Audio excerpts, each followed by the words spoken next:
Good morning. Good morning, sir. Good morning. Good morning, sir. Good morning.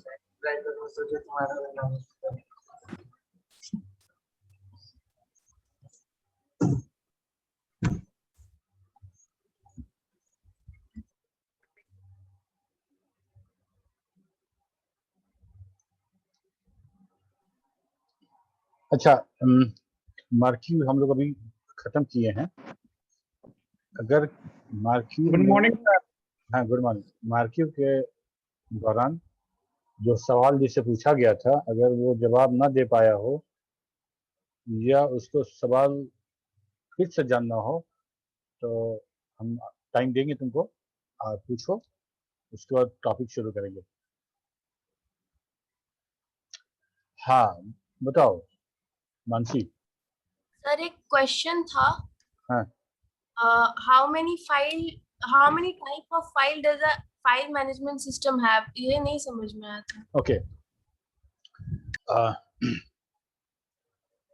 कोई भी database या तो फिर हम अभी कंप्यूटर अभी जो हम डीबीएमएस की बात कर रहे हैं या इसके पहले हम बात कर रहे थे फाइल मैनेजमेंट सिस्टम की।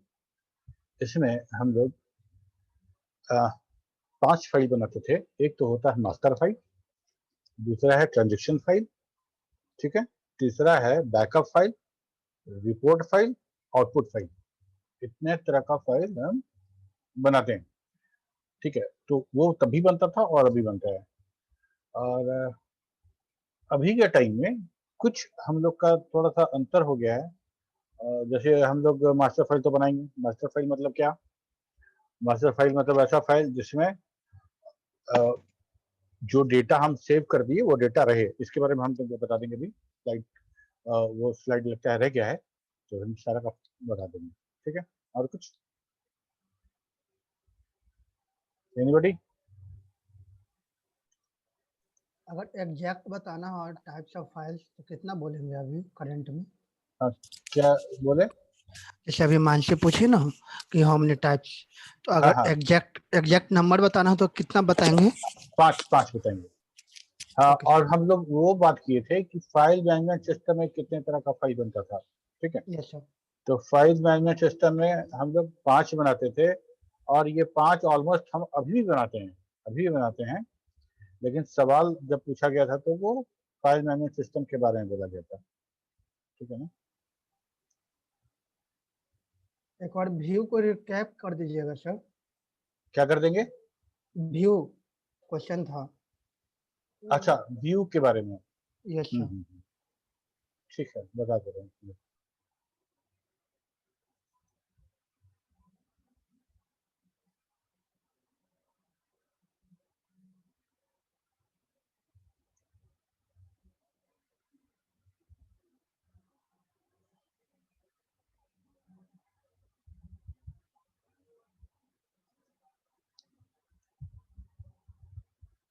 एक मिनट।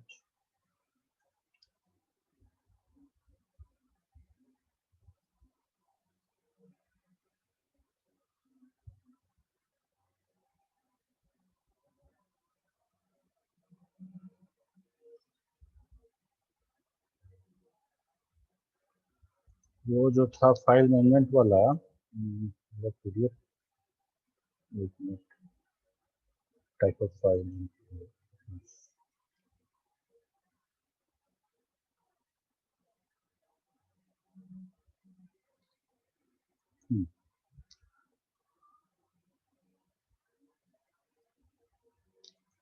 तो जैसे हम लोग रिपोर्ट फाइल क्या होगा? रिपोर्ट फाइल जिसमें हम डेटाबेस से कोई भी इंफॉर्मेशन जो चाहे हम क्वेरी के साथ हम उसको एक फॉर्मेटेड वे में हम उसको डिस्प्ले करा सकें, या तो डिस्प्ले करा सकें या फिर हम प्रिंट आउट ले सकें, ठीक है। जैसे देखो, ये हमारा फाइल है, टाइप ऑफ फाइल है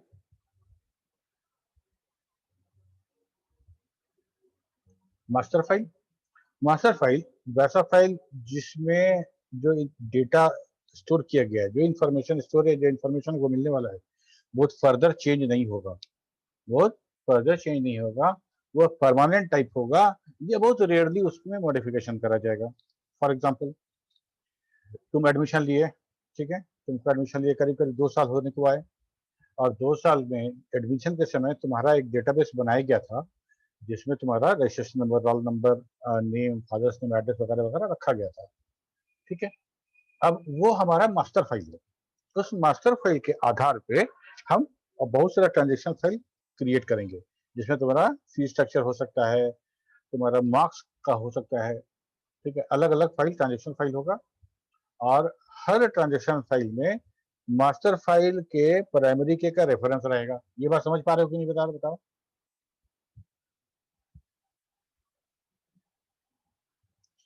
ये बात समझ पा रहे हो, मास्टर फाइल में प्राइमरी की का रेफरेंस देना? नहीं सर। कस के बोलो Abhimanyu. No yes sir. Sir. नहीं समझ में आया? उसमें नहीं मतलब सर। यही ना कि मतलब वो सर कभी भी मतलब एम्प्टी नहीं रहेगा सर, मतलब हमेशा उसमें कुछ ना कुछ चाहिए डेटा। अच्छा, हम एक बार इसको ओवरऑल हम दिखा दें, फिर हम बताएंगे तुमको, ठीक है, एक बार समझा देंगे। MS वर्ड को टेबल खोल के समझाएंगे। तो मास्टर फाइल तो वो हो गया जो एक बार बन गया और वो थ्रू आउट रहेगा। उसके आधार पे ट्रांजेक्शन फाइल बनेगा, उसके आधार पर ट्रांजेक्शन फाइल बनेगा। और ट्रांजेक्शन को मास्टर में नहीं रखते हैं, ये हम लोग डिस्कस किए थे कि अगर ट्रांजेक्शन डेटा को अगर मास्टर फाइल के साथ रखें तो मेरा रिडंडेंसी क्रिएट हो जाएगा, ठीक है, वो सब अभी क्लियर करेंगे तुमको। तो हो गया master file and transaction file, ये दोनों फाइल बहुत इंपॉर्टेंट है, हर जगह होगा, ठीक है। फिर है आउटपुट फाइल। आउटपुट फाइल कहने का मतलब कि अगर मान लो हम कुछ इंफॉर्मेशन हम प्राप्त करते हैं डेटाबेस से, और उस इंफॉर्मेशन को फर्दर प्रोसेसिंग कराना चाहते हैं, तो दोनों कंडीशन में आउटपुट के रूप में जो हमको इंफॉर्मेशन मिलेगा डेटाबेस से, तो बोलेंगे आउटपुट फाइल, ठीक। और वो आउटपुट फाइल किसी दूसरे प्रोग्राम के लिए इनपुट की तरह काम कर सकते हैं। रिपोर्ट फाइल को बताया कि रिपोर्ट निकालना, जैसे तुम्हारा मार्कशीट है, दैट इज ऑल्सो रिपोर्ट। तुम्हारा हम कहीं गए और बिल मिला, हमको रसीद मिला होटल में या रेस्टोरेंट में कहीं भी, that is also report. Database से सारा इंफॉर्मेशन एक फॉर्मेटेड आउटपुट, फॉर्मेटेड मतलब यहाँ ये रहेगा, यहाँ ये रहेगा, ऐसे करके फॉर्मेटेड आउटपुट की तरह हम सारे इंफॉर्मेशन को हम प्रोड्यूस करते हैं, या तो डिस्प्ले में या तो प्रिंटर में, ठीक है। ये हो गया हमारा रिपोर्ट फाइल। पांचवा है बैकअप फाइल। बैकअप फाइल मतलब नाम से ही लग रहा है कि अगर मान लो डिलीट हो गया इंफॉर्मेशन हमारा कहीं से, हम मिस कर रहे हैं उसको, तो हम उसका बैकअप रखेंगे जिससे बाद में उसको रिकवरी कर सकें, ठीक है। It is a copy of master and transaction file created for safety. It main if main file is lost, then we will recover the whole data from that backup file. ये सब purpose समझ में आया ना तीनों का? आशीष Yes, master file purpose समझ में आ रहा है? पर्पस तो आ Yes, गया sir. सर, बस वो मास्टर फाइल वाला प्राइमरी की समझा दीजिए। हाँ, हम आ रहे हैं वहां पे, ठीक है, ये तो समझ में आ गया। अब चल देखते हैं हम लोग। अब हम लोग एक MS वर्ड खोल लेते हैं, एक्सेल में भी कर सकते थे। एक मास्टर फाइल बनाएंगे और सब मल्टीपल ट्रांजेक्शन फाइल बनाएंगे, ठीक है। इंसर्ट में आओ और टेबल हम क्रिएट करते हैं, ज्यादा नहीं करेंगे, इतना करते हैं, ठीक है। ये हमारा रोल नंबर, ये है नेम, ये है बैच, और ये हो गया एड्रेस रख लेते हैं, ये सर हो स्क्रीन गया शेयर नहीं है सर, फोन।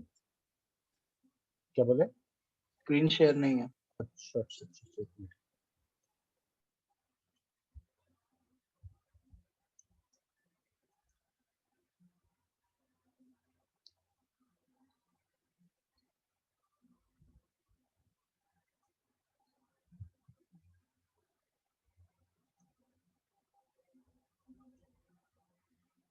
ठीक है, और यहाँ पे ये हो गया, इसको हम हटा देते हैं, ठीक है।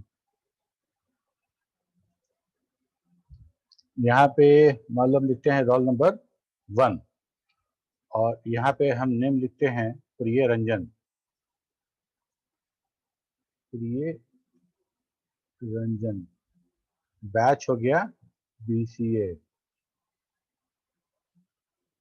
और एड्रेस कुछ भी, पटना, फोन नंबर कुछ भी, ठीक है। और यहाँ पे हम रखते हैं रिकॉर्ड नंबर 2, कौन है, आशीष रंजन, ठीक है, आशीष ही रखते हैं। ये भी बीसीए का है और ये भी पटना का है, और इसका भी नंबर कुछ ऐसा है, ठीक है। तो ऐसा हम एक मास्टर फाइल बना हुआ है, ये जब तुम एडमिशन लिए थे उस समय ये क्रिएट हो गया था और वो थ्रू आउट रहेगा मेरे पास, ठीक है। और ये रोल नंबर है, क्योंकि हम सिर्फ तुम्हारे बैच का बता रहे हैं, इसीलिए रोल नंबर को प्राइमरी की मानेंगे। क्यों? क्योंकि हम रोल नंबर के आधार पे यूनिकली हर एंटिटी को आइडेंटिफाई कर सकते हैं। पूरा का पूरा एंटिटी सेट है और उसमें एक जो रो है वो एक एंटिटी है, ठीक है। एक और ले लेते हैं, roll number 3 Manisha, okay, Manisha, that she is also from the BCA, she is from suppose Gaya, or his her phone number is this is our master file। अब इस मास्टर फाइल के आधार पे हमको ट्रांजेक्शन फाइल बनाना है, और उस transaction file के data को हम मास्टर फाइल के साथ क्यों नहीं रख सकते, ये भी बात करेंगे। तो हम लोग अभी एक ट्रांजेक्शन फाइल बना रहे हैं लाइब्रेरी का, ठीक है, नहीं मार्कशीट का बनाते हैं, एक जो टेस्ट होगा उसका मार्कशीट का। तो उसमें होगा तुम्हारा एक तो रोल नंबर होगा, ठीक है, एक सब्जेक्ट, 3 सब्जेक्ट लेते हैं हम लोग, subject 1, subject 2, subject 3 and total, ठीक है, ऐसा हम 3 ले लिए, ओके। ये होगा रोल नंबर, ये होगा फिजिक्स, केमिस्ट्री, मैथ, ये मैथ, इंग्लिश सर। एक मिनट, मैथ के बाद एक टोटल रख लेते हैं, ठीक है। बहुत कुछ रख सकता है हम लोग के पास, ठीक। एक ऐसा ही हमारे पास और ट्रांजेक्शन फाइल है जिसमें हम लोग बात करेंगे कि लाइब्रेरी कौन सा बुक कौन लिया है ना, book ID, issue date, return date,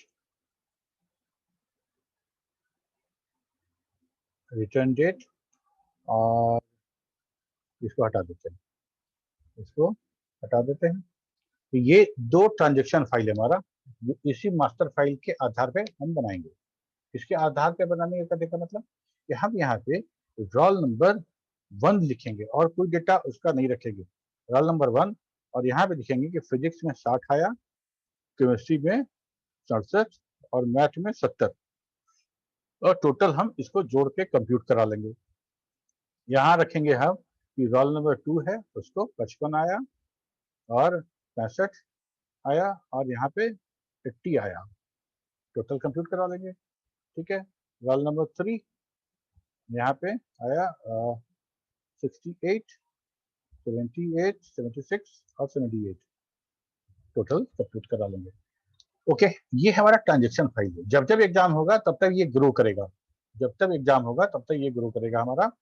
और एक यहाँ पे देखो, मान लो रोल नंबर 1 है, कोई बुक आईडी था 1200, ये बुक आईडी तुम लिए, इशू डेट हो गया, कोई भी डेट हम ले लेते हैं, मान लो लिखते हैं कि 1 मार्च को लिए थे, ठीक है, 1/3 को लिए, तो रिटर्न तुम 10 दिन के अंदर कर दिए, मतलब 11 तारीख को तुम रिटर्न कर दिए, okay, no doubt, issue date, return date. और ऐसा ही करके तुम ऐसा और भी तो कर सकते हो, और भी तुम किताब लिए होगे तो ऐसा ऐसा बहुत सारा रिकॉर्ड तुम्हारे पास होगा, दो रोल नंबर 2 का भी बहुत सारा रिकॉर्ड होगा, रोल नंबर 3 का भी बहुत सारा रिकॉर्ड होगा, ठीक है। तो इसको हम लोग क्या बोलेंगे, ऑल आर ट्रांजेक्शन फाइल, और ये मास्टर फाइल है, ये रेयरली चेंज होगा, ये तुम्हारा 3 साल तक ऐसे ही रहेगा। कुछ चेंज हो सकता है, जैसे तुम्हारा फोन नंबर चेंज हुआ या एड्रेस चेंज हुआ, लोकल एड्रेस, तो तुम मॉडिफाई कराने के लिए बोलोगे तो मॉडिफाई हो जाएगा।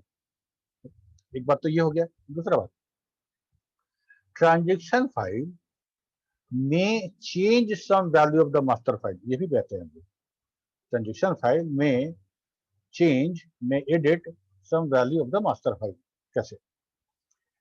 एक मास्टर फाइल ऐसा लेते हैं हम लोग प्रोडक्ट का, ठीक है, item code, item item code हो गया, आइटम नेम हो जाएगा, उसका मैन्युफैक्चरिंग डेट और बेस्ट बिफोर ये डेट, और वो सब होने के बाद एक रहेगा क्वांटिटी, क्वांटिटी इन स्टॉक, ठीक है, क्वांटिटी इन स्टॉक, ये मेरा एक प्रोडक्ट टेबल है। अब यहाँ पे एक कोई ऐसा डेटाबेस है, ऐसा कोई टेबल है जिसमें हम कितना बेच रहे हैं, किसको बेच रहे हैं, वो हम दिख रहे हैं, ठीक है। तो अगर यहाँ पे एंट्री होता है item code 001, this is the good day biscuit, और मेरे पास ये स्टॉक में 50 पीस था, और यहाँ पे हम जब बिल बना रहे हैं, ट्रांजेक्शन क्रिएट कर रहे हैं, और ट्रांजेक्शन में कस्टमर का आईडी के रूप में कस्टमर का फोन नंबर ले रहे हैं, कस्टमर का फोन नंबर ले रहे हैं या बिल नंबर ले रहे हैं, कुछ होगा, मान लो हम बिल नंबर ले रहे हैं, सबका बिल नंबर अलग अलग होगा।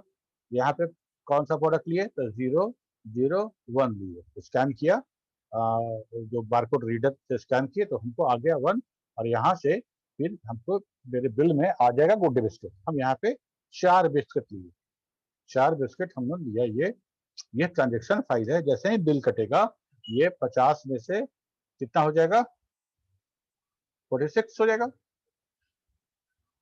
हो जाएगा।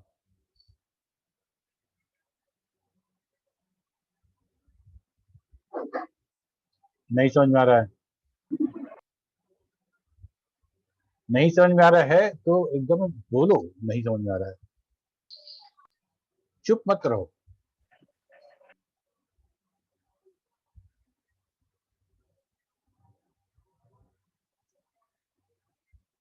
क्या हो गया प्रिंस, आशीष? Yes sir. समझ में आ रहा है जो बता रहे हैं ट्रांजेक्शन और master file? Yes sir. Subodh,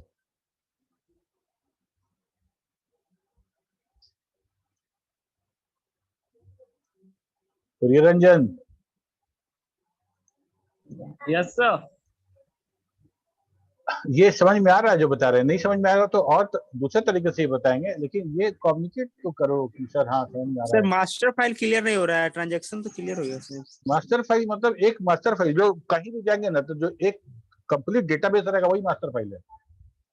complete file जो चेंज नहीं होगा, उसी को तो बता रहे हैं कि मास्टर फाइल के आधार पे हमारा ट्रांजेक्शन फाइल बनेगा, ट्रांजेक्शन फाइल बनेगा। जैसे बैंक में जाओ तो जितना कस्टमर का जो डेटाबेस है that is the master file, वो मास्टर फाइल है, वो चेंज जल्दी नहीं होगा, जब तक अकाउंट हम क्लोज नहीं करेंगे या एड्रेस चेंज नहीं हुआ तो वो मास्टर फाइल है, ठीक है। तुम लोग का जो डेटाबेस बना हुआ है मेरे पास एडमिशन के समय जो तुम्हारा बना था that is the master file, वो मास्टर फाइल। उस पर अगर कुछ काम करेंगे, कुछ ट्रांजेक्शन, कुछ लेन देन, कुछ जमा निकासी, ऐसा कुछ भी होगा तो वो ट्रांजेक्शन हो जाएगा। और ट्रांजेक्शन में हम इस चीज को, जो इसका जो की है उसी को रेफर करते हैं यहाँ पे, ताकि रिडंडेंसी नहीं हो, ताकि रिडंडेंसी नहीं हो, यही है। तुम किसी डिपार्टमेंट का, किसी ऑर्गेनाइजेशन का तुम बात बोलो, वहां मास्टर फाइल तुमको समझा देंगे क्या होता है। जैसे नाम से ही है ना, मास्टर फाइल सबसे प्रमुख फाइल, सबसे इंपॉर्टेंट फाइल वही है मास्टर फाइल, वही है मास्टर फाइल। बाकी जो फाइल बनेगा वो ट्रांजेक्शन फाइल कहा जाएगा, जो उसके आधार पर बनेगा, जो रेगुलर कोर्सेज में बनता रहेगा, जब जब ट्रांजेक्शन करोगे तब तक क्रिएट होगा। लेकिन मास्टर फाइल में ऐसा नहीं है। मास्टर फाइल किसी एक एंटिटी का जो मास्टर फाइल बनेगा वो वही रहेगा, बहुत रेयरली उसमें चेंजेस होंगे, ठीक है। अगर किसी को पूछना होगा तो सर हम लोग ट्रांजैक्शन फाइल ही देंगे ना किसी का? कहाँ किसको दोगे? अगर किसी कोई मतलब कोई अगर कोई फाइल मांगा सर, अगर तो सर हम लोग कौन सा फाइल देंगे? मास्टर फाइल तो दे नहीं सकते उसको। नहीं, कौन सा फाइल मांगेगा इस पे डिपेंड करता है ना, ट्रांजेक्शन फाइल ही क्यों देंगे हम? वो तो मेरे ऑर्गेनाइजेशन का सारा डिटेल है। मान लो अगर कोई बोलता है कि भाई आपका पूरा डेटाबेस चाहिए, कस्टमर डेटाबेस हमको पूरा चाहिए, ठीक है, तो हमको तो मास्टर फाइल देना पड़ेगा, हमको तब मास्टर फाइल देना पड़ेगा। ये जैसे मान लो कि हम लोग कहीं जाते हैं दुकान में, जैसे बिग बाजार, ऐसा किसी भी जगह, तो हमसे बोलता है कि आप अपना फ़ोन नंबर दीजिए। फ़ोन नंबर दिए हम लोग, उसके डेटाबेस में फ़ोन नंबर स्टोर हो गया, ठीक है। और ऐसा करते-करते उसके बाद बहुत बड़ा डेटाबेस बन गया कि ये फ़ोन नंबर जो है वो आशीष रंजन का है और उसका एड्रेस ये है, उसका फ़ोन नंबर ये बन गया। वैसे उसका एड्रेस इसका बन गया। अब वो किसी भी बल्क एसएमएस वाली कंपनी को वो चाहे तो बेच सकता है।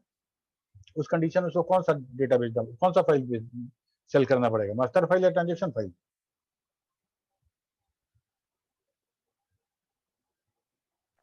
आशीष, क्या सर? नहीं सुने अभी जो पूछे? एक बार और बोलिए तो सर। कह रहे हैं, जब हम लोग बिग बाज़ार जैसे किसी शॉप में जाते हैं, तो Yes, बिलिंग काउंटर पे बोलता है कि फ़ोन नंबर बताइए और हम फ़ोन नंबर बताते हैं, तो हमसे नाम पूछा और एक ऐसे सारे कस्टमर का डेटाबेस बन गया उसका। सारे कस्टमर का डेटाबेस बन गया कि ये फ़ोन नंबर है, नाम है आशीष राहुल, उसका सिटी ये है, उसका एड्रेस ये है, एक्सेट्रा। ऐसा करके बहुत सारा उसके पास डेटा कलेक्ट हो गया। अब किसी बल्क एसएमएस और बल्क मैसेज वाली एसएमएस और बल्क ईमेल वाली कंपनी जो साथ में बहुत सारा फ़ोन नंबर भी प्रोवाइड करती है ऐड ऐड करने के लिए, उसको अगर सेल आउट करना रहेगा तो वो कौन-सा फ़ाइल बेचेगा? ट्रांज़ैक्शन फ़ाइल बेचेगा या मास्टर फ़ाइल बेचेगा? ट्रांजिशन फाइल बचेगा ना sir? Master file. Master file बेचेगा। मास्टर फ़ाइल, ट्रांज़ैक्शन फ़ाइल में डेटा कहाँ है? ट्रांज़ैक्शन फ़ाइल में तो वो डेटा है जो ट्रांज़ैक्शन हो रहा है। ट्रांज़ैक्शन जो हो रहा है वो डेटा है। अब जैसे एक और एग्ज़ाम्पल देते हैं। मान लो ये बैंक अकाउंट है।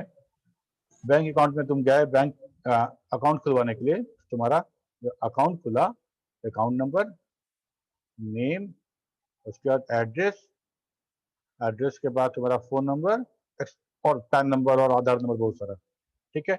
यहाँ अकाउंट नंबर खोला गया 1001 और नाम है प्रिंस, एड्रेस है पटना का और फ़ोन नंबर है दिस वन। अकाउंट जब खोले तो तुमको ये मिल गया। एक डेबिट बैलेंस भी रहेगा, डियर बैल। तो तुम्हारे अकाउंट में टोटल बैलेंस कितना है? तो तुम 2000 से अकाउंट खोले थे तो 2000 है, ठीक है। और इसके बाद जो दूसरा अकाउंट खुला वो एक था 1000, ऑर्डर में रहेगा जरूरी नहीं है। 1002 ये पुरी रंजन था और ये गया का, इसका फोन नंबर ये था और ये 3000 रुपये से अकाउंट खुला, ठीक है। और ये था 1003 शुभम और ये कहाँ का था? रांची का, सपोज करो रांची का, और इसका फोन नंबर ये था और ये 2000 से इसका भी अकाउंट खुला। ये हमारा एक मास्टर फाइल हो गया। ये तब तक न अकाउंट नंबर चेंज होगा, न नाम चेंज होगा, न एड्रेस चेंज होगा, न फोन नंबर चेंज होगा। ये चेंज होगा मेरे हर ट्रांजेक्शन पे। ये हो गया मेरा मास्टर फाइल, ठीक। अब ट्रांजेक्शन फाइल के बारे में समझो। ट्रांजेक्शन फाइल कब हम कितना निकासी या जमा कर रहे हैं, कितना हम या तो हम डिपॉजिट कर रहे हैं, कितना विड्रॉल कर रहे हैं, उसका स्टेटमेंट रहेगा जो हमारे पासबुक अप टू डेट कराने में पासबुक के अंदर के पेजों पे जो इंफॉर्मेशन आता है वो इंफॉर्मेशन। और ये इंफॉर्मेशन कहाँ आएगा? पासबुक के फर्स्ट पेज पे। पासबुक के फर्स्ट पेज पे कि आपका अकाउंट नंबर कितना है, नाम क्या है, एड्रेस क्या है, ये फर्स्ट पेज पे। अंदर के पेज पे ये सारा आएगा, है ना। अकाउंट नंबर, डेट, डेबिट हुआ है या क्रेडिट हुआ है, डेबिट हुआ है या क्रेडिट हुआ है, ठीक है। हम इतना ही रखते हैं। अब तुम गए अकाउंट में गए और तुम पैसा निकाले तो यहाँ पे क्या होगा? 1000 एक अकाउंट नंबर, आज का डेट 3/6/2021, आज उन्होंने जमा किया, जमा किया तो जमा किया 2000 रुपये तुम जमा किए, ठीक है। तो ये हो गया ट्रांजेक्शन फाइल। जैसे ही 2000 जमा किए तो तुम्हारा जो बैलेंस था ये अपडेट हो गया, 4000 हो गया। फिर तुम 2 दिन बाद आए या सेम डे आए, फिर आए और यही डेट रहेगा और तुम इसमें से 1000 रुपये निकाल दिए, ठीक है, तो जैसे 1000 रुपया निकाले तो यहाँ मेरा 3000 हो गया। ये हमारा ट्रांजेक्शन फाइल है, ये हमारा मुख्य फाइल है, ये चेंज नहीं होगा। लेकिन ट्रांजेक्शन फाइल में modify some value of the transaction file, master file ये कहते हैं। ठीक है, प्रोडक्ट का डेटाबेस मास्टर फाइल, कितना बिका ट्रांजेक्शन फाइल, ट्रांजेक्शन फाइल के आधार पर प्रोडक्ट का टोटल क्वांटिटी घटेगा। रेस्टोरेंट में कितना पनीर कितना चिकन स्टॉक में है मास्टर फाइल, कितना बिल हो रहा है, कितना रोज बिक रहा है मेरा खाना, उसके हिसाब से मेरा वो माइनस होगा। समझ में आ रहा है बात? Yes sir. जितना एंटिटी हम बात करते हैं, स्टूडेंट, टीचर, बुक, ये सब का सब मास्टर फाइल है, सब का सब मास्टर फाइल है। उसमें सारा का सारा डिटेल है कि कौन है इस ऑर्गेनाइजेशन में, क्या क्या एंटिटी है मेरे पास। जब ट्रांजेक्शन करेंगे तब हम उसको रेफर करेंगे। मान लो इसी में इस मास्टर फाइल में अगर ये इंफॉर्मेशन रखना चाहते तो क्या करना पड़ता हमको, जैसे बताओ।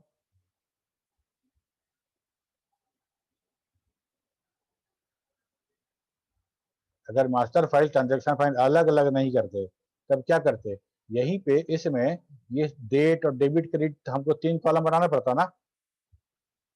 Yes sir. 3 कॉलम हमको बनाना पड़ता। जब 3 कॉलम बनाते तो यहाँ पे 2 स्टेटमेंट है, तो हमको 1002 का रिकॉर्ड 2 बार आता।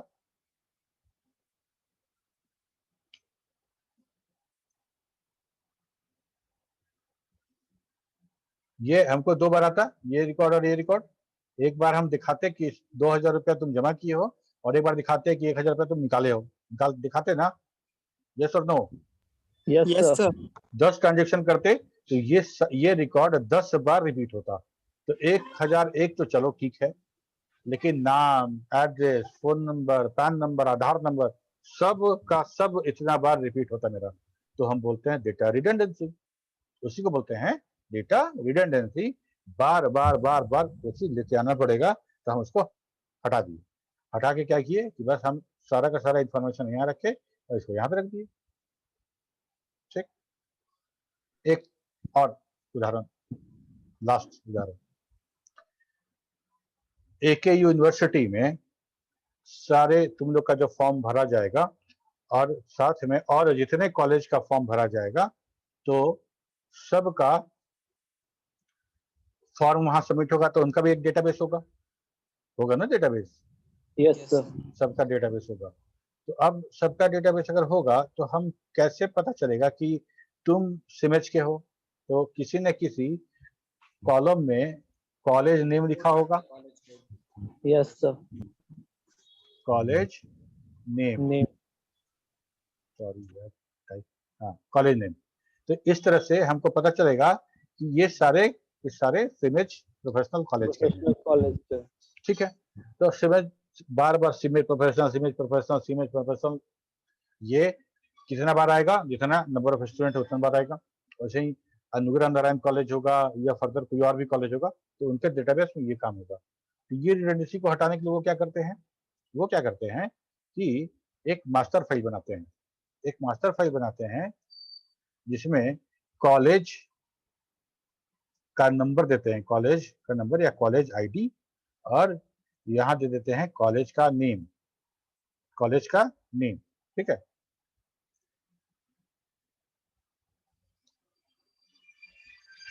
कॉलेज का नेम दे दिए, यहाँ पे दे दिए 452 ये कॉलेज, और 444 ये कॉलेज, सबका कॉलेज का नाम रख दिया।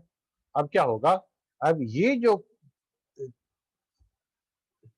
जो कोड है वही आएगा, कॉलेज नेम ना होके कॉलेज आईडी रखेंगे यहाँ पे। ठीक है, कॉलेज आईडी रखेंगे, 452 484 ये याद करेंगे, और बाद में किस कॉलेज के हो ये देखने के लिए इस दोनों फाइल को इंटर रिलेट करेंगे और सब पता चल जाएगा हमको। समझ में आया कि नहीं आया? Yes sir. ठीक है, तो ये हम इसीलिए हम यूज करते हैं, जैसे अकाउंट नंबर यहाँ यूज कर रहे थे वो ये, ताकि हम रिडंडेंसी ना करें। तो रिडंडेंसी नहीं हो इसके लिए ट्रांजेक्शन डेटा को मास्टर डेटा से अलग करना पड़ेगा, क्योंकि मास्टर डेटा फिक्स है, मास्टर डेटा फिक्स है।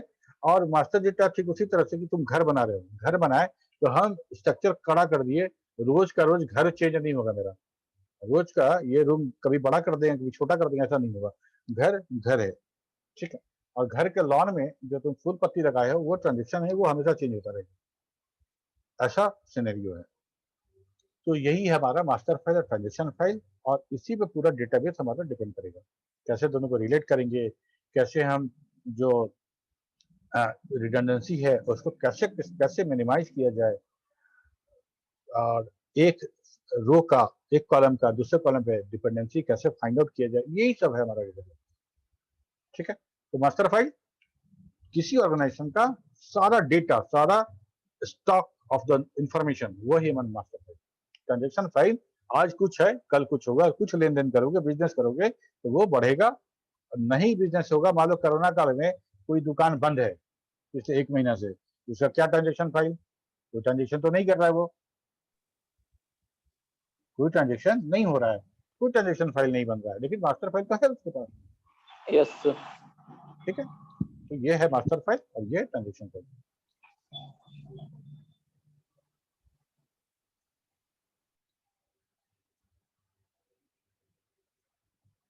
समझ में आया तुमको?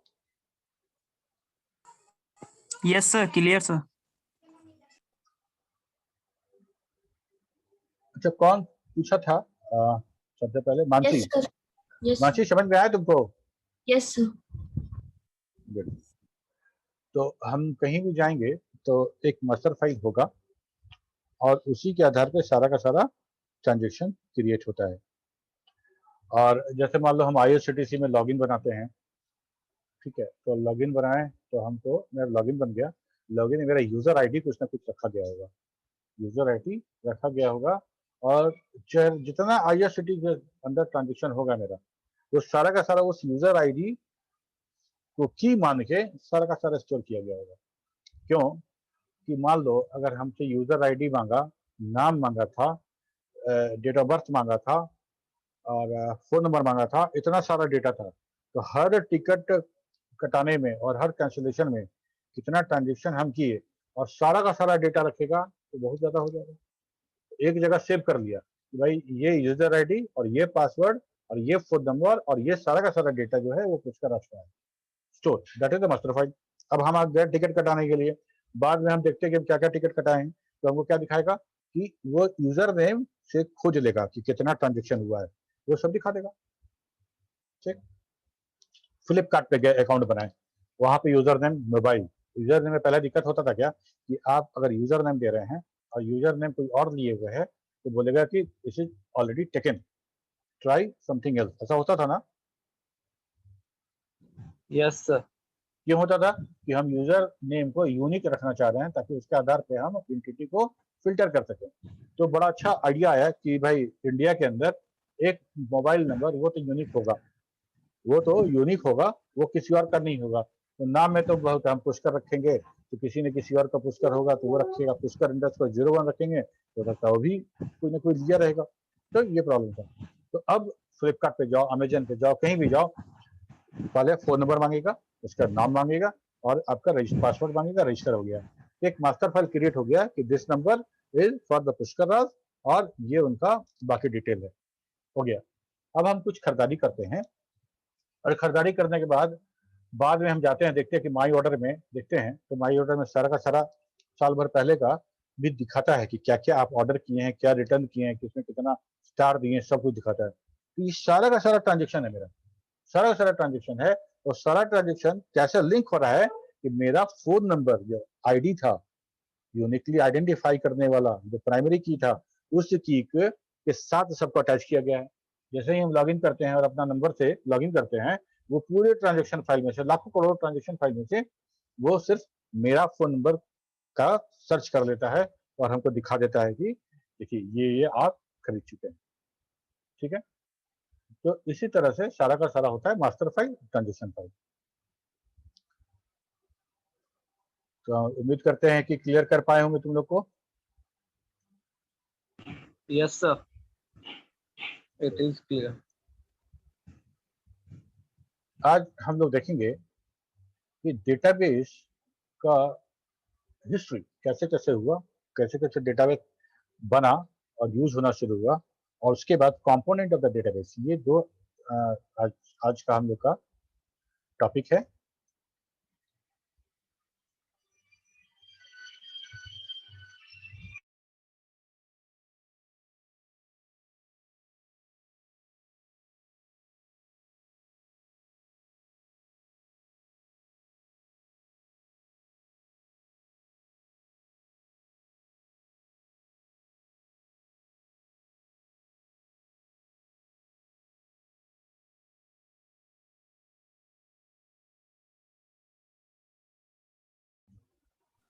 ओके, दिख रहा है सबको? सर मार्केट क्लास में क्वेश्चन बोले थे सर आप। हाँ, पूछो। सर वो मनीष से क्वेश्चन था ना कि सर 3 टायर और 2 टायर में सर डिफरेंस बताने के लिए सर आप बोले थे कि इसको डिस्कस करेंगे बाद में सर। हाँ, तो 3 टायर 2 टायर में तो हमको लगता है कि बड़ा अच्छा कोई रिप्लाई दिया था। एक मिनट। 3 टायर और 2 टायर हम लोग याद करो कि हम लोग जब सबसे पहले बताते थे कि किसी भी एप्लीकेशन का आर्किटेक्चर क्या होता है। कोई भी एप्लीकेशन हम बात करें, इंडस्ट्री स्टैंडर्ड किसी भी सॉफ्टवेयर की बात करोगे तो वो हम लोग बात करते हैं कि यूजर इंटरफेस, बिजनेस लॉजिक और डेटाबेस पार्ट। ठीक है, ये 3 पार्ट में डिवाइड किए थे और ये तीनों पार्ट एक सिस्टम पे था, तो हम बोले थे कि this is the centralize type architecture. और यहाँ पे कोई एक ही इस्तेमाल कर सकता है डेटाबेस का, क्योंकि एप्लीकेशन एक ही है, यूजर इंटरफेस भी एक ही है और इसमें डेटाबेस भी है। इस चीज को अगर हम डिप्लॉय कर दें डेटाबेस को कहीं और, यूजर इंटरफेस और logic complete application front end यहाँ पे है और डेटाबेस कहीं और है और ये कनेक्टेड है डिवाइस। ठीक है, तो हम इसको बोलेंगे क्या कि पूरे के पूरे चीज को 2 भाग में बांट दिए, that is a 2 tier. 2 tier में क्या होगा, application, whole application will reside on the system and the database reside on the other system, maybe database server। ठीक है, क्लियर हुआ? तो सर फास्ट कौन सा होगा? फास्ट कौन सा होगा? जितना ज्यादा कम्युनिकेशन करना होगा, कम्युनिकेशन जितना ज्यादा होगा, हमारा रिस्पांस टाइम उतना बढ़ेगा, उतना बढ़ेगा। ठीक है, मान लो सब कुछ यहीं पे है, फ्रंट एंड भी, बैक एंड भी, डेटाबेस भी, तो हमको सारा का सारा कम्युनिकेशन जो होगा वो एक डिवाइस के अंदर होगा, डिवाइस के अंदर होगा। और ये सारा का सारा काम ये फास्टर होगा या 2 टियर फास्टर होगा, ये बताओ। 2 tier. 2 tier sir 3 tier fast होगा। नहीं, हम लोग बात कर रहे हैं कि एक सिस्टम है मेरा, ये सिस्टम, इस पे मेरा सर जिस यूजर सिस्टम में इंटरफेस तीनों चीजें होगा वो फास्ट होगा 1 टियर फास्ट होगा सर। हाँ? एक ही सिस्टम में जो सारा डेटा रखेगा, मतलब डेटाबेस सिस्टम, वो फास्ट होगा। ये फास्ट होगा ऑब्वियसली, यस यही फास्ट होगा क्योंकि सारा का सारा यहीं पे है। दूसरा केस नंबर 2, जहां पे एप्लीकेशन यहाँ पे है और डेटाबेस मेरा दूर है। ओके, तो अब क्या है कि नेटवर्क में कोई भी चीज हम सेंड और रिसीव करते हैं तो नेटवर्क का अपना डिले, अपना एटेन्यूएशन ये होगा, और हम एक सिस्टम के अंतर्गत, एक सिस्टम के अंदर जैसे हम कोई मैसेज को डिलीवर कर पा रहे थे उतना ही फास्ट डिलीवरी नेटवर्क में नहीं होगा, उतना फास्ट डिलीवरी नेटवर्क में नहीं होगा। नेटवर्क में और भी बहुत सारे इश्यूज आ जाएगा, जैसे कि तुम्हारे सर्वर पे कितना लोड है, कितने क्लाइंट कनेक्टेड हैं, सर्वर तुम्हारा कितना दूर है। ठीक है, तो ये 2 टियर इस 1 टियर वाले आर्किटेक्चर से स्लो होगा।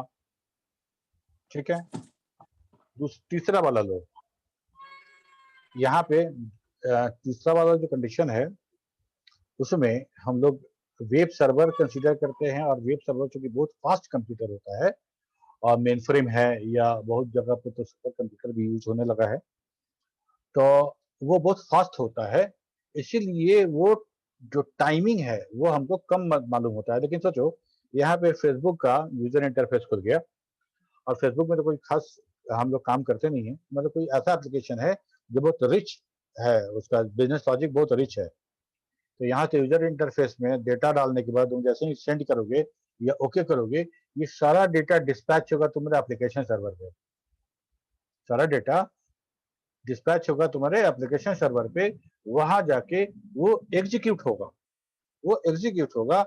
अगर डेटाबेस का जरूरत है तब वो एप्लीकेशन सर्वर फिर डेटाबेस के पास भेजेगा, ठीक है, फिर डेटाबेस के पास भेजेगा, वो फिर डेटाबेस के पास जाएगा, डेटाबेस क्वेरी को एग्जीक्यूट कराएगा, वो रिटर्न करेगा सारा इंफॉर्मेशन वापस एप्लीकेशन सर्वर को, और एप्लीकेशन सर्वर फिर वापस हमको भेजेगा। ठीक, अब मान लो हम यहाँ पे हैं और एप्लीकेशन सर्वर यूएस में है, या यूएस छोड़ दो ना, मुंबई में है, यूएस मुंबई में है, और डेटाबेस सर्वर जो है भुवनेश्वर में है या बैंगलोर में है। अब बताओ कौन सा फास्ट होगा, तुम खुद डिसाइड करो। 2 tier sir. Two tier, two tier, ठीक है, लेकिन हमको टू टायर में, जब भी हम टू टायर की बात करते हैं तो टू टायर एक ऑर्गेनाइजेशन के अंदर में होता है, ऑर्गेनाइजेशन के अंदर में होता है, और ये डिपेंड करता है कि टू टायर में जो टू टीयर जो हम यूज कर रहे हैं उसमें सर्वर के लिए कि कैसा कंप्यूटर यूज किया गया है। अगर हाई एंड है, बहुत अच्छा है, और मल्टीपल प्रोसेसर वाला है, बहुत हाई एंड है, तो हमारा two tier many time faster than three tier होगा। ठीक है,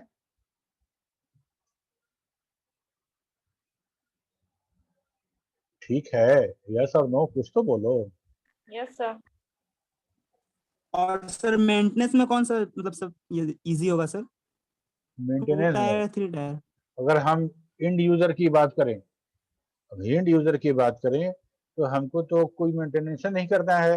जब हम थ्री टीयर की बात करेंगे तो थ्री टीयर में मेरे पास ब्राउजर होना चाहिए, मेरे पास ओएस होना चाहिए, बाकी खत्म, रन करा लेंगे, है ना। एज यूजर हम बात करें, इंड यूजर। लेकिन अगर हम बात करते हैं उस कंपनी की तरफ से जो जिसने डिप्लॉय किया है वेब सर्वर पे, जिसने डेटाबेस वहां पे डाला है, उनके लिए मेंटेनेंस ज्यादा पेचीदा हो जाएगा वेब सर्वर पे। ठीक है, उनको अगर मान लो कुछ अपडेट करना है सॉफ्टवेयर में, तो वो सब अपडेट कहाँ करेंगे, अपने सिस्टम पे अपडेट करेंगे, फिर वेब सर्वर पे उसको अपलोड करेंगे। डेटाबेस में कुछ काम करना है तो अपने सिस्टम पे करेंगे, तो वहाँ अपलोड करेंगे, है ना।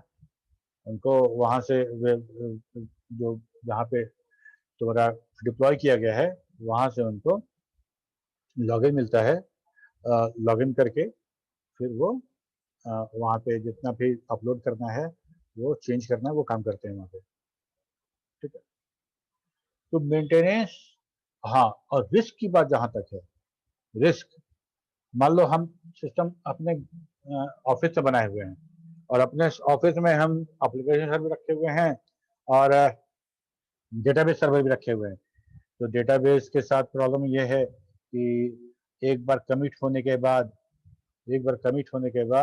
हमको वो इंफॉर्मेशन जो सेव हो रहा है तो हमको हमेशा मिलना चाहिए अवेलेबिलिटी, एक हमारा उसका जो इंफॉर्मेशन का जो बात किए थे हम लोग क्वालिटी, वो है। एक बार जब कमिट हो गया तो वो डेटा हमको चाहिए किसी भी सूरत में, डेटाबेस क्रैश कर गया, भूकंप आ गया, कुछ भी हो गया, तो उसको मैनेज करने के लिए बैकअप रखा जाता है। उसका बैकअप एंड रिकवरी अलग से कंपोनेंट है डेटाबेस में। तो हम अपने यहाँ डेटाबेस रखेंगे, अपने यहाँ एप्लीकेशन सर्वर रखेंगे, तो हमको बहुत सारा केयर करना पड़ेगा।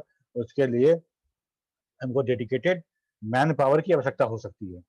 लेकिन उसी सॉफ्टवेयर को अगर हम कुछ सालाना रेंट पे अगर हम डिप्लॉय कर देते हैं वेब सर्वर पे, ये सारा खर्चा हमारा बच जाता है, ये सारा खर्चा बच जाता है, हमको बैकअप का टेंशन नहीं होता है, और एक हाई एंड सर्वर मिलता है, एक बहुत हाई एंड सर्वर मिलता है हमको, जो हम अपने ऑर्गेनाइजेशन में उतना हाई एंड सर्वर नहीं रख सकते थे। बस समझ में आई? Yes sir. ठीक है, ओके। तो अभी कुछ और पूछना है किसी को या बढ़ा जाए आगे? और किसी को कुछ पूछना तो पूछो, जो भी डाउट है क्लियर करो। मानसी, वर्षा, नहीं सर। No sir. ठीक है। सर हाँ, हेलो, व्यू वाला बता दीजिए सर। कौन बोला? व्यू। व्यू। देखो हम लोग एसक्यूएल पढ़ेंगे ना, स्ट्रक्चर्ड क्वेरी लैंग्वेज जब पढ़ेंगे तो हम लोग पढ़ेंगे व्यू के बारे में। ऐसे समझते हैं, व्यू मतलब क्या होता है कि नजर दिखता है जो उसको बोलते हैं व्यू, बोलते हैं ना कि हम बोलेंगे कि भाई ये टॉपिक है, इस टॉपिक पे तुम्हारा व्यू क्या है, तुम्हारा नजरिया क्या है, तुम क्या कैसे देखते हो उस मैटर को, ये जानने के बाद यही बात करते हैं हम लोग। Yes sir.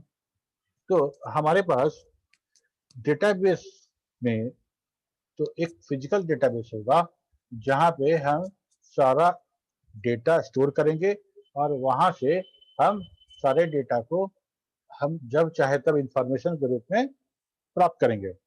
ठीक है।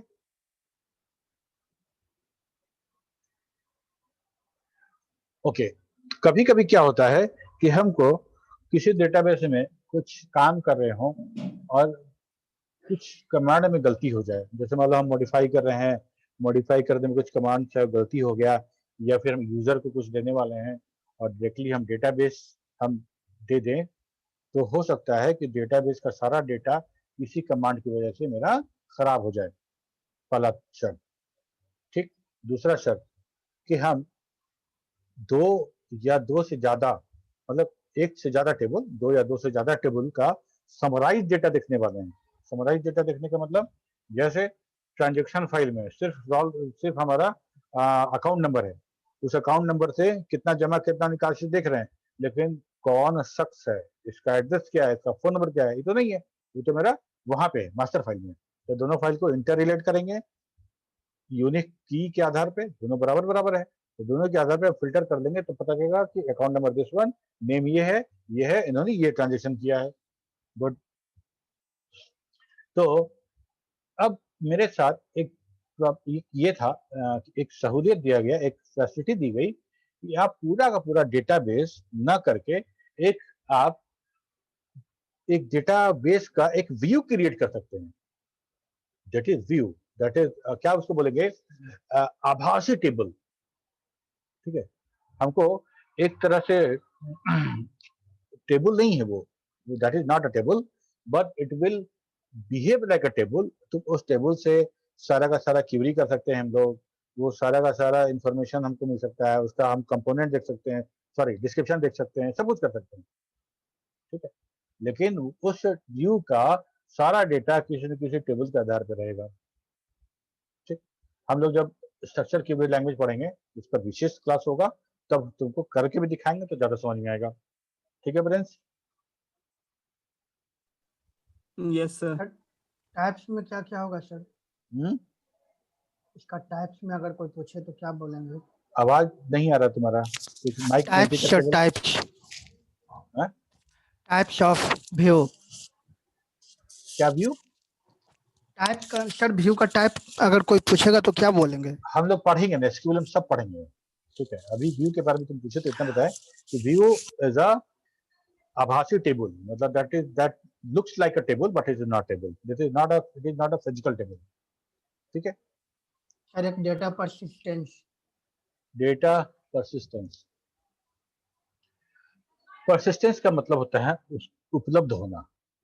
वो उपलब्ध होना, वो मेरे पास रहना। ठीक है। और डेटा परसिस्टेंसी के बारे में हम लोगों ने ये बात किया था कि जब हम डेटाबेस की बात करेंगे, अभी हम डेटाबेस जो पढ़ाई कर रहे हैं हम लोग, वो सारा का सारा कंप्यूटर जनरेटेड डेटाबेस है, database based on computer. Okay. और डेटाबेस में जब हम यूजर से जो है ना डेटा मांगते हैं, वो सारा का सारा डेटा किसी न किसी सॉफ्टवेयर के आधार पर मांगते हैं, सॉफ्टवेयर रन कराते हैं और सॉफ्टवेयर पूछता है तुमसे inter roll number, inter name, फलाना ठिकाना, और वो हम सेव कर लेते हैं, बोलते हैं डेटाबेस हो गया। यस और नो? यस और नो? वॉइस कट गया था मेरी तरफ से। सर रिपीट कीजिएगा। तो नहीं आवाज आ रहा है क्या फ्रेंड्स? मेरे तरफ नेटवर्क इशू है सर। अच्छा अच्छा, अभिमन्यु कह रहे हैं कि डेटाबेस कंप्यूटर वाला डेटाबेस, कंप्यूटर बेस्ड डीबीएमएस, जब भी हम इस पे काम करते हैं तो हम जो इंफॉर्मेशन डेटाबेस में सेव कराते हैं वो सारा का सारा कंप्यूटर प्रोग्राम के थ्रू ही मांगा जाता है। मान लो डेटा एंट्री प्रोग्राम है, inter roll number, inter name, inter marks और ये सब चीज तुम दोगे, सेव बटन पे क्लिक करेंगे और सेव हो जाएगा एप्लीकेशन के थ्रू। Yes sir.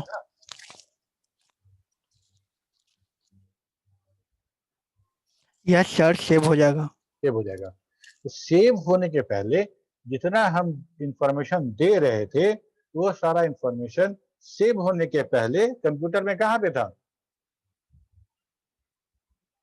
कंप्यूटर के प्राइमरी मेमोरी में। कंप्यूटर के प्राइमरी मेमोरी में क्यों?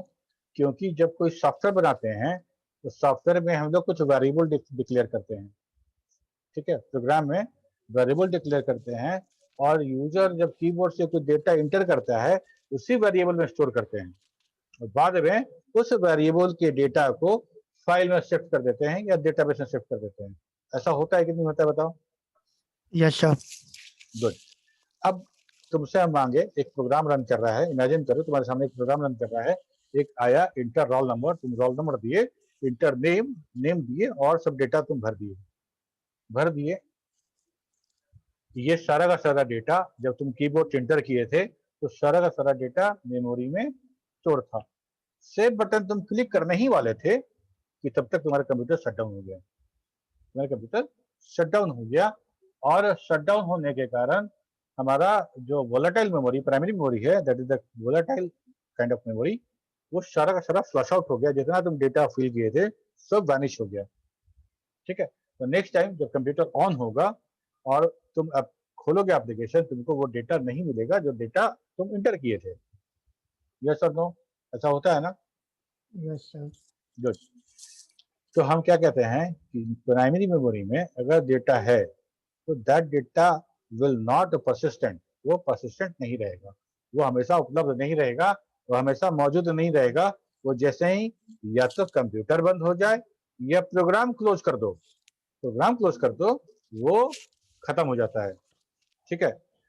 कोई प्रोग्राम जैसे ही रन कराते हैं वो हार्ड डिस्क से वो as a process, program become a process and that process will load in the memory. उनको एक मेमोरी अलोकेट होता है रन टाइम में, that is also not fix कौन सा मेमोरी मिलेगा। मेमोरी मिल गया और जैसे ही प्रोग्राम टर्मिनेट हुआ, है ना, प्रोसेस साइकिल याद करो, न्यू, जब न्यू होता है, न्यू प्रोसेस जो सिस्टम कॉल न्यू रन करता है तो सारे रिसोर्सेज को हम अलोकेट कराते हैं और उस प्रोसेस को रेडी क्यू में स्थान देते हैं, ठीक है। उसके बाद सब एग्जीक्यूशन खत्म हो जाता है, जब प्रोसेस टर्मिनेट होता है तब उसको मेमोरी से बाहर कर देते हैं। तो उस प्रोग्राम के अंदर ही वेरिएबल था, उस वेरिएबल था और उस प्रोसेस को जब बाहर करेंगे मेमोरी से तो हमारा वो सारा डेटा जो तुम कीबोर्ड से इंटर की वो सारा बाहर हो जाएगा। ये बात समझ पा रहे हो कि नहीं पा रहे हो बताओ? Yes sir. ठीक है। सी में प्रोग्राम करते हो, प्रोग्राम कर दो और प्रोग्राम करने के बाद कोई वेरिएबल में डेटा लो और मेन का करली ब्रेसेस जैसे ही खत्म होगा तो प्रोग्राम कहेंगे खत्म हो गया। नेक्स्ट टाइम जो उस प्रोग्राम को रन कराएंगे तो उसको नया मेमोरी एरिया मिलेगा, नया मेमोरी एरिया मिलेगा और जो डेटा तुम पिछली बार दिए थे वो डेटा नहीं मिलेगा, उसके वेरिएबल में कोई डेटा पहले वाला नहीं होगा, ठीक है। तो ये हमारा सिनेरियो है जैसे हम किसी प्रोग्राम को एग्जीक्यूट कराते हैं।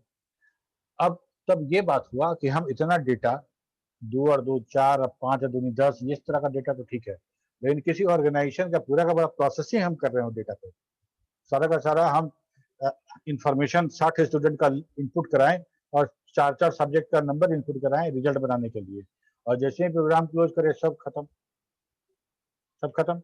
अगली बार कुछ करना होगा तो फिर से वही काम करना पड़ेगा। तो ऐसा सोचा गया कि क्यों ना इस डेटा को हम परसिस्टेंस करें, क्या कि प्राइमरी मेमोरी के बेसिस पे हम कोई काम कितना देर तक करेंगे, ठीक है।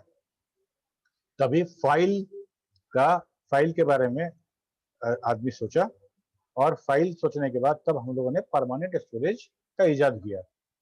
परमानेंट स्टोरेज का इजाद किया, पहले पंच कार्ड था, फिर हम लोगों ने टेप बनाया, फिर मैग्नेटिक डिस्क बनाया, फिर हार्ड डिस्क में आ गए, फिर ऐसे ऐसे करते हम लोग बढ़ गए। तो वो डेटा जो मेमोरी में था उसको अगर हमको परसिस्टेंट करना है after the end of this application, तो हमको कहीं ना कहीं सेव करना पड़ेगा। जैसे MS वर्ड में तुम कुछ टाइप करो और बगैर सेव या सेव एज किए हुए एग्जिट हो जाओ वहां से, ऑटो सेव उसका डिसेबल हो, तो वो जो सेव हुआ है वो दोबारा मिलेगा तुमको? नहीं सर। नहीं मिलेगा। मतलब जितना हम टाइप किए थे और फॉर्मेटिंग किए थे, बोल्ड, इटैलिक और जो फॉन्ट चेंज किए थे, सारा का सारा इंफॉर्मेशन सिर्फ मेमोरी में था, सिर्फ मेमोरी में था। उस प्रोसेस के अंदर, मतलब winword.exe जो प्रोसेस है, उस प्रोसेस के अंदर कुछ वेरिएबल्स होंगे जो सारे डेटा को स्टोर कर रहे होंगे, बफर कर रहे होंगे, और जैसे ही हम सेव एज के बटन दबाते, फाइल नेम बनाते, वो सारा का सारा फाइल में लिख देता, सारा का सारा फाइल में लिख देता। बाद में फाइल खोलते तो सारे इंफॉर्मेशन हम फिर गैदर कर लेते। ठीक है, ये समझ में आई बात? Yes sir. यही है हमारा डेटाबेस। डेटाबेस में तुम जितना डेटा एंटर कर रहे हो, सारा डेटा बगैर फाइल में रखे हुए, बगैर डेटाबेस में रखे हुए उसको प्रोसेस कर सकते हैं, उसमें हम रिजल्ट बना सकते हैं, रिपोर्ट बना, कुछ भी बना सकते हैं, लेकिन तभी तक जब तक वो प्रोग्राम रन कर रहा है या सिस्टम ऑन है। जैसे ही प्रोग्राम क्लोज किए, सारा डेटा बाहर। तो हम प्रोग्राम के एंडिंग के पहले, मतलब अगर हम सी का एग्जांपल लें तो मेन का क्लोजिंग कर्ली ब्रेसेस के ठीक पहले उस सारे डेटा को मेमोरी से बाहर निकाल के फाइल में सेव कर देते हैं। फिर समझो, प्रोग्राम के स्कोप द प्रोग्राम के अंदर में डेटा अलाइव है मेरा, प्रोग्राम खत्म होगा, curly braces, close curly braces के नीचे जैसा ही हम पहुंचेंगे तो प्रोग्राम मेरा टर्मिनेटेड माना जाएगा, उस कंडीशन में मेमोरी से बाहर कर दिया जाएगा। और मेमोरी से बाहर होगा तो इसी प्रोग्राम के अंदर हमने INT या कैरेक्टर अपलोड बनाया था, ये पूरा प्रोग्राम बाहर, तो सारा डेटा बाहर। ठीक है, लेकिन जब तक प्रोग्राम रन कर रहा है, हम सबसे लास्ट में देखते हो गए, हम लोग गेट CH लगाते हैं, गेट CH स्क्रीन रोकने के लिए, कैरेक्टर इनपुट वाला, ओके, वो लगाते हैं यहाँ पे। तो वहां पे गेट CH वहां पे होल्ड किया हुआ है, प्रोग्राम रन कर रहा है, हमको लग रहा है स्क्रीन रुका हुआ है, लेकिन वो गेट CH फंक्शन रन कर रहा है, प्रोग्राम अभी एंड नहीं हुआ है। ठीक, उसके बीच में एंड होने के ठीक पहले अगर हम सारे वेरिएबल के डेटा को अगर हम सेव कर लें फाइल में, ठीक है, तो प्रोग्राम खत्म ही हो जाएगा, तुमको मिलेगा, मिलेगा ना? Yes sir. हम इसका क्या सब बताए थे कि स्टोरी भी तुमको याद रहेगा तो तुमको ये मैटर याद हो जाएगा। हम लोग बोले थे कि किसी के घर में शादी है और जो कैटरर है वो बोला कि हम 11 बजे के बाद हम सर्व नहीं करेंगे, after 11 PM I will not serve the food, और उसके बाद वो सारा का सारा खाना पैक करके ले जाएगा। और तुम्हारे यहाँ शादी है और तुम लगे हुए हो बारातियों का और सरातियों दोनों का, तुम्हारे तरफ के जो गेस्ट हैं उनका स्वागत करने में, और सब लोग खाना खा रहे हैं, तुमको भी भूख लग रही है, लेकिन तुम खाना खाने जाओगे तो फिर कौन वेलकम करेगा, कौन वेलकम करेगा? तुम्हारे पास टाइम नहीं है और तुम देख रहे हो कि 10 से ऊपर हो गया है, 11 बजे का तो समेटा जाएगा, तो क्या करें, क्या उपाय था? तो तुम क्या किए कि सारे खाने को जो 11 बजे के बाद वोलाटाइल होने वाला है, 11 बजे के पहले उसको परसिस्टेंट कर दिए। तुम एक प्लेट में खाना सारा का सारा 11 बजे पहले निकाल लिए और उसको कहीं स्टोर कर दिए, कहीं स्टोर कर लिए। अब तुम निश्चिंत हो कि वो कैटर 11 बजे के बाद रहे या नहीं रहे, तुमको मतलब नहीं है, वो तुम्हारा डेटा परसिस्टेंस रहेगा, जब चाहो तब तुमको मिलेगा। ठीक है, बोलो ना। Yes sir, clear. क्लियर हो गया? ओके, तो टाइम तो हो गया है, तो हम लोग हिस्ट्री ऑफ DBMS और कंपोनेंट अगले क्लास में डिस्कस करेंगे। और सब लोग डिस्कस किया करो, ऐसा डिस्कस करने से अच्छा होता है, हम लोग डिस्कस करोगे तो सब क्लियर होगा। और एक आदमी डिस्कस करता है, एक स्टूडेंट डिस्कस करता है, तो बाकी लोग को भी सुनने का अवसर मिलता है, और बाकी लोग जो हेजिटेशन के वजह से या शर्म की वजह से नहीं पूछ रहे हैं, उनका भी कल्याण हो जाता है ना? समझ रहे बात को? सब तो पूछता नहीं है, इतना डेयरिंग सब में नहीं रहता है कि हम सवाल करें, और सवाल करने के लिए भी एक तो कॉन्फिडेंस चाहिए कि मान लो सवाल पूछते हैं तो सर दूसरा सवाल नहीं पूछते हैं कि ये तुमको नहीं आता है, अच्छा तो ये बताओ, तो वो तो पढ़े होगे तुम, तो ऐसा मत सोचना, तुम सवाल पूछोगे, हम तुमको रिप्लाई करेंगे, तुमको सेटिस्फाई करेंगे। और मान लो हम एक एग्जांपल देते हैं, तुमको नहीं समझ में आता है तो तुम बोलो कि नहीं समझ में आया। दूसरा एग्जांपल में भी तुमको नहीं समझ में आया, बदमाशी नहीं, ईमानदारी से नहीं समझ में आया बोलो नहीं समझ में आया। Yes, sir. ठीक है, तो क्या होता है क्या, देखो कि क्रिकेट खेलते हो कि नहीं खेलते हो? बहुत क्रिकेट खेलते हो ना? Okay, Yes, sir. मान लो कोई एकदम Yes, जबरदस्त बैट्समैन टिक गया, ठीक है, उसको तुमको आउट करना है, तो कैसे करोगे? वैरायटी ऑफ बॉल डालना शुरू करते हो। Sir, teasing. पहले ऑफ द स्टंप, फिर राउंड द स्टंप आओगे, फिर थोड़ा सा पेस चेंज यॉर्कर, करोगे, पेस, बाउंसर। कुछ स्विंगर मारोगे। वैरायटी ऑफ बॉल रहता है, ये एकदम उसको आउट करना ही करना है। तो वही हम करेंगे तुमको। अगर तुम सवाल कर रहे हो तो तुमको सेटिस्फाई करना है, एक एग्जांपल से नहीं तो दूसरे एग्जांपल से, तीसरे एग्जांपल से। हम राउंड द विकेट आएंगे, ओवर द विकेट आएंगे, दूरी मारेंगे, सब कुछ करेंगे और तुमको सेटिस्फाई करेंगे या बोलो आउट कर देंगे, बशर्ते तुम सचिन तेंदुलकर की तरह ना हो कि आउटे मत हो, है ना? क्या जी? प्रिय रंजन, Yes, sir. ठीक है ना? Yes, sir. बुरा लग गया सर इसको, किसको बुरा लग गया? प्रिय रंजन को सर, विराट क्यों? कोहली का नाम नहीं लिए इसलिए। नहीं, एक्चुअली हमको सामने जो दिखता है ना उसी का नाम लेते हैं। रंजन सामने दिख रहा है हमको। सर वो नहीं कह रहा सर, सचिन तो अभी दिख नहीं रहा है sir. Sachin, Sachin Yes, sir. Tendulkar. अच्छा सर हम वो सचिन नहीं, की हम बात कर रहे हैं। तुम्हारे बारे में नहीं बोल रहे सचिन, हम तेंदुलकर के बारे में बोल रहे हैं। तेंदुलकर के बारे में बोल रहे हैं। अच्छा, ठीक। और हमको नहीं लगता है कि तुम लोग कोई सचिन तेंदुलकर की तरह हो कि आउट नहीं होगे। हम कितना देरी करे तुम आउट, ऐसा नहीं। तुम लोग बहुत इंटेलिजेंट हो और बहुत अच्छा बैच है तुम्हारा। मोस्टली लड़के पढ़ने वाले हैं, लेबोरियस हैं। कुछ ना कुछ बच्चे तो हर बैच में रहते ही हैं, मस्ती वाले, है ना? नमन है कि नहीं? चलो फिर बंद करते हैं। सो गया होगा सर, हैं? सो गया होगा सर। नहीं सर, पढ़ता है सर, नमस्ते पढ़ रहा होगा सर। तो हम कहाँ बोला नहीं पड़ता है, किधर बात करते हो? तो उसका बहुत नहीं अच्छा सर, नंबर वो दिए हैं लोग उसको, छुपा रुस्तम है ना मार्कियों में सर, बहुत अच्छा नंबर दिए नया उसको। छक्का मारता है सर। हम्म? तो सर क्या वो सचिन? लोग सर रुके रुके एक के बाद छक्का मार देता है लोग, रुके नहीं रुके नहीं, एक बार में हम छक्का तो, मार देता है लोग। हाँ हम तो बोल रहे हैं कि क्यों सब में अच्छे तुम एग्जाम लोग। में most of the student of BCA AQ 4 are good. Sir अभी क्या? लेकिन सर आप मार्की बोल के सर वाइवा ले लिए, हमको तो ये डर लग रहा है कि वाइवा में क्या कीजिएगा। सर वाइवा में रिटर्न लेंगे।